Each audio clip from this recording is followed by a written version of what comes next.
Hello bachchon, let's see the question here. Question says that in the figure shown, the lateral faces will be. We will start the solution here.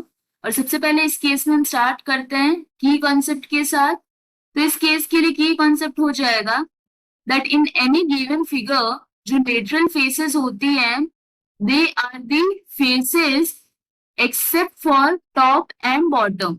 Accept for top and bottom. So for this case, if we see here, यहाँ पे जो top face है, so this is A dash, B dash, C dash and D dash and bottom face कौन सी है? A, B, C and D. तो ये हो गई bottom face and here we have top face. तो इन दोनों को हटा के जो sides की चार faces हैं, वो क्या हो जाएंगी? Lateral faces. So for this case, lateral faces these will be B, B dash, C dash, C.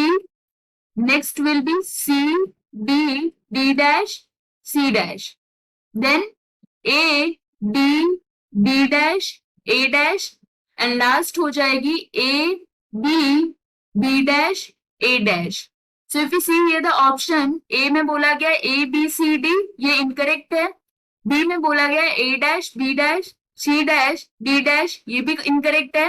C में बोला गया A, B, D dash, A dash, so this is correct here. D में बोला गया A, B, C, D dash. तो यहाँ पे ऐसी कोई भी साइड एग्जिस्ट नहीं कर रही है. So that means this is incorrect here. For this case, A, B, B dash, A dash, this is a lateral face. This is the final answer. I hope you understood the explanation. All the best.